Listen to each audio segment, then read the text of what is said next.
And now, Lifestyles Unlimited presents the Real Estate Investor Radio Show. Over the next hour, we unfold your map to financial freedom. You'll learn how to retire through investing in single-family and multifamily real estate. You'll learn how to create cash flow and build wealth so you can have the time and money to live the lifestyle you want. Welcome to the show. This is Andy Webb with Lifestyles Unlimited. And as always, we are working on your financial freedom. So I hope you're ready to talk real estate today. I'm going to harken back to a show we did last week and tell you a little bit about what's coming forward, all focused on you, the real estate investor. We're doing a series of shows with the Lifestyles Unlimited Realty sales managers across all of the markets where we operate. We were in Georgia last week, and you're going to want to tune in. Coming up, we've got Tennessee, Arizona, South Carolina, new market for us, Kansas, Missouri, and each of the Texas markets where we've actually been operating for quite a long time. If you're new to the program, Lifestyles Unlimited was founded 34 years ago by Del Walmsley. He is the founder. He put this group together in Houston. So we've got a long record there, and we'll have the sales manager from Houston in as well. And he's a longtime investor. Very interesting story. A lot of information. I like to hear this guy talk, and I think you will as well. So Al Gordon and I from the Lifestyles Unlimited Real Estate Investor Radio Show team are interviewing these sales managers, but you want to know as well, Del Walmsley's bringing them on his program as well. And again, he's the founder, and he's going to talk with every single one of them. He's got a different perspective. You know, I'm a guy in the trenches right now, buying, renovating, operating single-family rental properties. Al is out there as well. Del's been doing this for over 3 decades, so I'm sure he's going to have a different perspective in these conversations as well. So be sure to catch both angles. And as you know, we talked last week with Georgia, specifically with Darlene, the sales manager there. But what I want to do today is work through just some of the highlights, some of the things we talked about. Now, I'm not going to rehash the Georgia show. That's not the point. But I'm going to assume that you are new to this show and new to real estate investing. And there may have been some terms or some references that might have been unclear. Clear to me as a seasoned investor, clear to Darlena, clear to our Lifestyles Unlimited single family investor base. But I want to be sure that you and I are on the same page. And if you missed the show, that has already been archived at our website. Go to lifestylesunlimited.com, click on the radio tab, and you can find that there. Late June show. And if you have any questions that come out of today's show, that show, any of the shows that you catch, you can send me those questions. My email is askandy@luinc.com. Again, askandy@luinc. I take some of those up on the air with you, but I certainly will reply to you. I answer all those myself. First question you might have, you don't need to email this to me because we talk about it on the show all the time, is, well, why single family? Why invest in a rental house? Why did you have this conversation with Darlene? Why are you going to be talking with Cindy in Tennessee or Stacy in Arizona? What's the point? Well, here's a big point. We talk about this a lot. And my question to you is, what other investment? Think about where you're invested right now. What other investment makes you money 5 ways? Well, if you're a Lifestyles Unlimited investor member, and you might be thinking, well, apartments. Yeah, that's true. That's true. Actually, apartments make money 6 ways, but we're not going to get into that today. Today, we're going to focus on single family. What's another reason? Well, quite frankly, it's an easy point of entry. For most people out there, it's very easy to get started as a single family rental investor. Now, I know we all have our fears and these stories that we've heard from other people that failed in this space, other things that create hurdles just in our own minds. And we talk a lot on these programs as well about how you can break those down. But just generally thinking about the nuts and bolts and what goes into the process and the level of capital or money that you need to make that investment, there's a very low barrier to entry to become a single family rental investor, even across state lines. Again, if you're new to the show, I'm in Dallas-Fort Worth in Texas, and that's where I've been investing primarily over the past 10 plus years now, But we've also invested remotely. We also have houses down near Houston, for example. For me, that's remote. Yes, I could drive there, but I don't. It's removed from my current location. And for a lot of investors out there now, those markets that I mentioned outside of Texas, those are remote. In fact, we learned on the show last week with Darlena that in Georgia, the members she's working with, 80% of the investors that she is working with and that have bought single-family rental property in that market are investing from out of state. These are not Georgia residents. And she named the markets there, even out of the country, one from British Columbia up in Canada. So yeah, easy point of entry, even across state lines. And that's why we say live where you want and invest where it makes sense. You may be catching me on the radio now, or you may be catching a podcast after the show. Where do you sit right now? Where are you listening? Does your market, does it make sense? You know, there are a lot of high-cost markets out there thinking about the coast. Not obviously, Georgia's on the coast, not one of those high-cost markets, but going a little farther north, New York, for example, Pennsylvania, going to the other side of the country, the entire West Coast, high-cost markets, doesn't really work.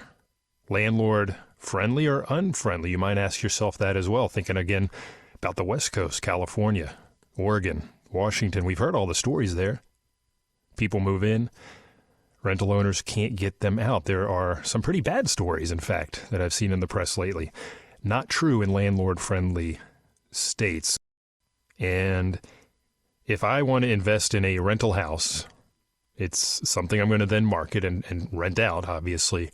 I need people to rent that. And well, if more and more people are coming, well, those are the people that are going to be the candidates, obviously, for my property. So I want to see a good growth in the population here. Again, Georgia, we learned that is certainly the case. And as a guy who's been doing the show for a number of years already, I can tell you the stats, the numbers are here for Texas as well. We'll hear about Arizona. We'll hear about Tennessee, South Carolina, et cetera, here in the coming weeks.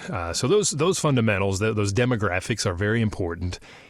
As well, we want to know about the income. Well, that's great if everybody's moving there and median income is $30,000. Does that help me? Not really. Not really. We want to see, a decent income. We heard in Georgia the median, which means the exact middle, is just a little bit north of $60,000. That's a good number. That's a good number. I'll tell you why here in just a little bit. And then to go back to something we mentioned in the first part of the show, is it landlord friendly or not? And we heard, yes, Georgia is, much like we know Texas is. So those are some parts of the fundamentals that I want to know about. It's ideal. It's great when that particular job source, that job base is diversified and spread across multiple industries, right? If I think about recession, is it coming? Is it not? I don't know. The press is all over. We did see that the yield curve inverted again. Manufacturing is down, things are going on. So if we flip into a recession, I want to be diversified as a state in my industries to help absorb essentially, that activity, that decline. So we talked about fundamentals. We also talked last week about a couple of terms I think you want to understand. And I mentioned a moment ago, we make money 5 ways. And this is true. This is true on single family houses, but I want to focus on 2 in particular. That's the equity capture, and that's cash flow.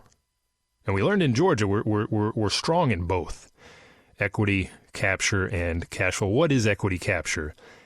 Well, that is in essence the equity that I create, I'm going to say out of thin air, in essence, through the process, because most of what we buy as single family rental property, as investors at Lifestyles Unlimited, as members, we're buying houses that are distressed, that need work. So we're getting them at a discount. We're doing the work. We're doing the renovations. And if I just take just an example, if I buy for $100, put $50,000 in, and when I'm done fixing that up, the house is actually worth $200,000. Well, there's a $50K spread there. Now I have some cash into the investment. Let's call it $25,000. Net that out of that $50K spread. I've just created an additional $25,000 on top. It's 100% return on my equity gain right there, right there. That's why we love real estate. So that's equity. We're creating wealth. We're putting more more dollars onto our balance sheet. But at the same time, we're looking for cash flow. A very important rule is one of Del Walmsley. Again, he founded Lifestyles Unlimited. One of his 3 rules of investing is it has to cash flow. If it's not cash flow positive, don't do it. We talked about this a few shows ago, why that's important, so I won't get into that now. You can go to our website and catch that show there. It is archived already on the site, but we want to be cash flow positive. And what do I mean by that? Well, we're collecting a rent. Again, that's the name of the game. Gross rent. And from that gross rent, we're paying our fixed expenses. That's typically our principal and interest. I'll think of that as the mortgage, taxes, and insurance. You're thinking, what about maintenance and repairs? Well, I just mentioned we're buying a distressed asset. We're fixing it up. So we're in essence, we're addressing all that maintenance and repair cost up front as part of the renovations, as part of the rehab. We follow the motto, best product, best price. We'll talk about that again here in a moment. So forget about that. It's nominal if you do the renovations correctly. How do you know to do those correctly? Well, you get an education. That's what we help you with here at Lifestyles Unlimited. So to go back to cash flow, that's going to be your gross rents and netting out your PITI, the principal, interest, taxes, and insurance. And this is where, as well, the conversation last week with Darlena was, for me as a Texas investor, very interesting, because we learned that those 2 big pieces, taxes and insurance in Georgia, they're very, very low. We don't have a state income tax in Texas. Therefore, a lot of all the school districts and other entities, taxing entities, make their money through the property tax system. And our taxes are, honestly, they're very high here. Now, there are things you can do to remedy that. You can protest those. And I'm not poo-pooing Texas by any means. I'm still buying here. I'm still looking, writing contracts, offers, etc. A great market. But your cash flow will be a little bit more compressed. So this is where you as an investor need to think, well, what is it I'm looking for? And if it's a bigger cash flow, hopefully you can find it in Dallas-Fort Worth and Houston, in San Antonio, etc. But Georgia's a great market. We're going to hear about these other markets as well. That's the cash flow. So again, taxes and insurance in Georgia, whole other beast, and you can go catch the show there. Insurance, by the way, very, very low there. They don't have the tornadoes we do. They don't have the hurricanes we do. I guess some might ease up the coast occasionally. Hurricane Ian swung across the panhandle or the peninsula of Florida and makes its turn around towards the coast. Sure, that happens, but nothing like what we have here. Nothing like what we have here. So now thinking about Darlena and her team, we learned they've been growing very fast. These are all realtors. And you might think to yourself, well, that's all fine and good. Why do I need a realtor? A lot of people out there are into DIY, do it yourself. Is this something that you can do on your own? Are there reasons why you should engage a realtor? Well, I think if you're entertaining the idea of cross-state transactions, investing remotely, absolutely, you need to have boots on the ground. You need to have that expertise, especially in a remote market. But there are other reasons as well. So let's break those down when we come back and talk a little bit about where we're sourcing this inventory so you understand that as well. Got questions? Call Lifestyles Unlimited at 855-497-4335. The Real Estate Investor Radio Show continues next. Lifestyles Unlimited members share their stories and strategies for success at case study events. If you got laid off tomorrow, what would you do? Would you have to be working at McDonald's or wait to try and find another job with the downsizing the economy? Kept on coming to meetings, even with David Fisher online and stuff like that, but still we just we need to make the jump. So we kept praying for time to get this job done, to be able to find the properties. How do we find the properties? How do you find the time? And God answered our prayers, and he got downsized from his corporate job. But they didn't buy just one house, right? No, they did not. You're rehabbing house number 9 right now. 9. Wow. So every month, the cash flow is $3,200. Okay, the equity of all the houses is up to $280,000. Join us this month and learn from people just like you. Check in-person and online dates at lucasestudy.com. That's lucasestudy.com.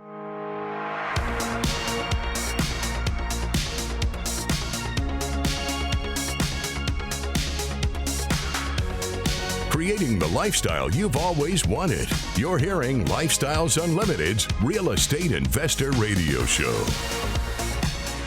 Welcome back to the show. I'm your host, Andy Webb. I thank you for tuning in today. If you have any questions, send me an email to askandy@luinc.com.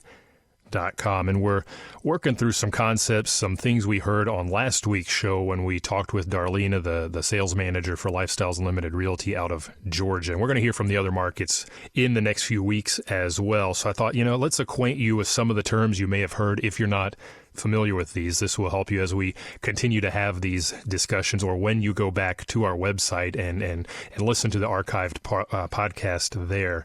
And again, that's Darlena. She's a realtor. Why would you want to engage a realtor? Don't you have to pay a commission? Well, typically that's baked into the sales price, I guess, by the listing agent if it's on MLS. We'll talk about MLS here in a moment versus buying from a wholesaler.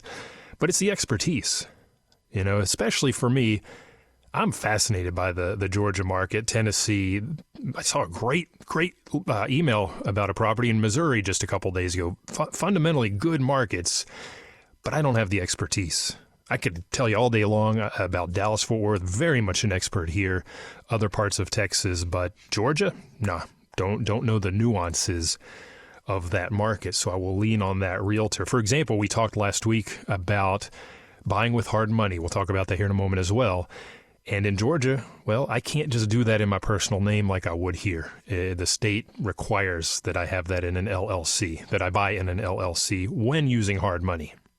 And we went into the whys and what fors last week. That's just one angle, just one of the nuances that you would want to understand. We talked about Fulton County and Atlanta versus the suburbs. These are all nuances of a particular market. So in Dallas-Fort Worth, where do I want to go? Are there particular counties or particular cities that I need to stay away from? A realtor is going to help you with that. And let me just footnote this here. Not every realtor is going to be able to help you, the investor. We heard from Darlena as well. Interesting story. She was a realtor up till 2008 and got out when the recession hit back then. Missed a big opportunity. Did not have that investor knowledge, that investor hat. Now has that as a member at Lifestyles Unlimited. But I can tell you, with a decade-plus experience under my belt, I've talked to so many realtors here in this market that just do not have any understanding of what we do as investors.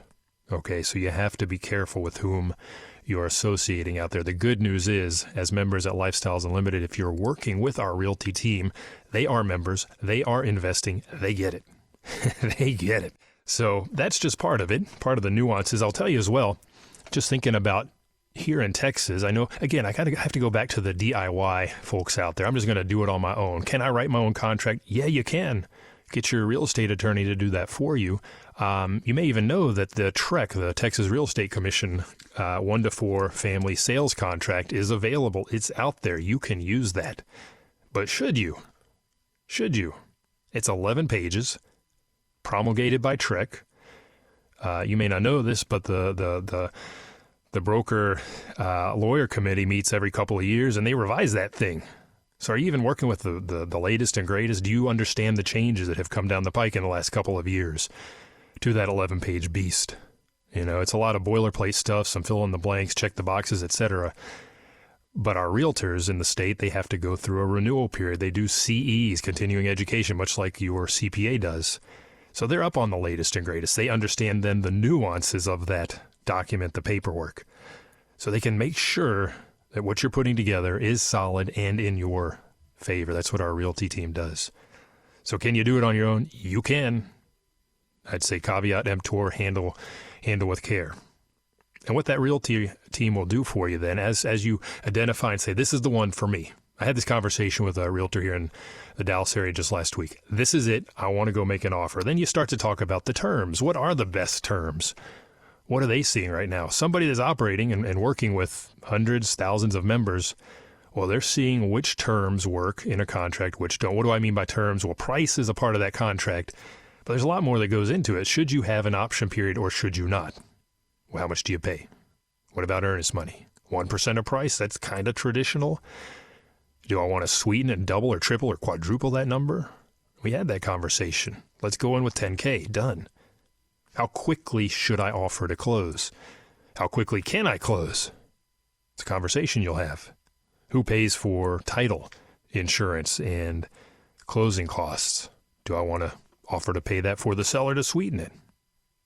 Or is this market more of a buyer's market? Don't need to. Again, nuances that realtor will help you with. What about inspections, managing through the due diligence process? That realtor will be by your side for that as well.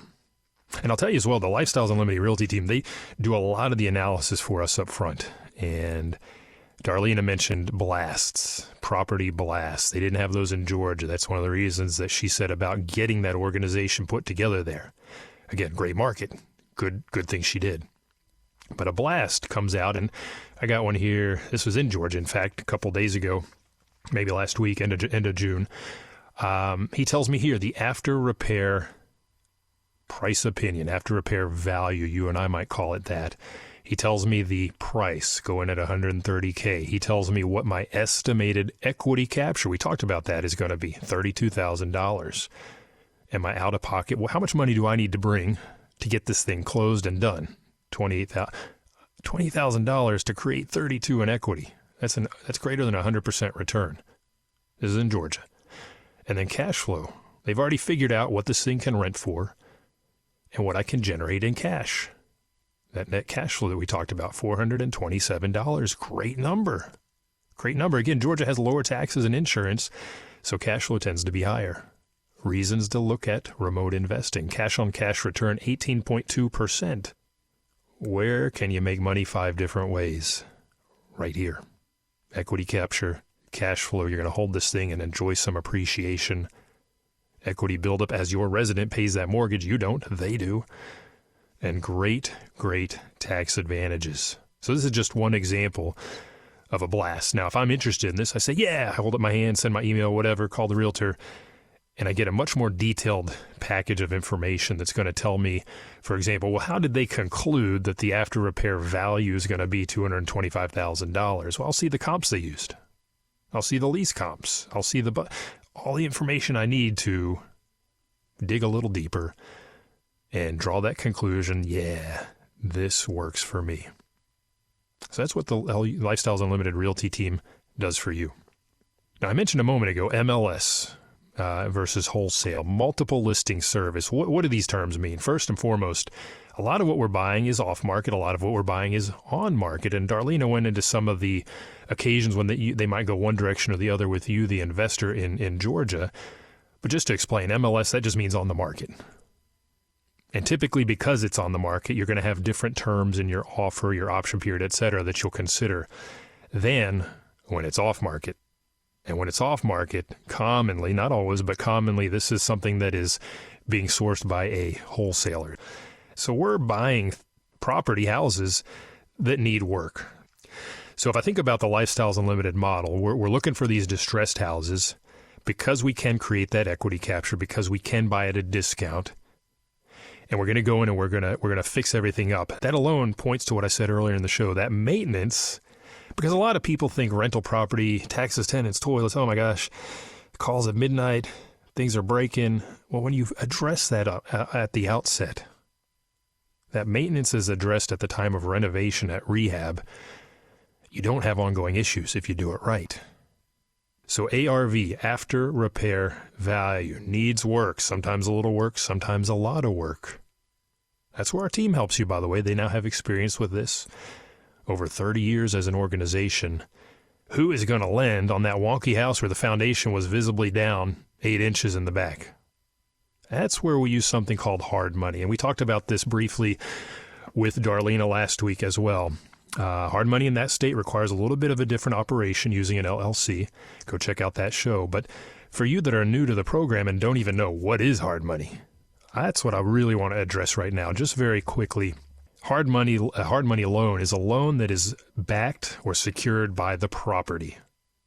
Okay, it is in essence a short-term bridge loan, or think of it as a construction loan, because we have to go in and do some level of construction, even if it's just putting down flooring, painting the walls, making it look pretty. A lot of the conventional lenders will not lend on that. Fannie Mae, Freddie Mac will not.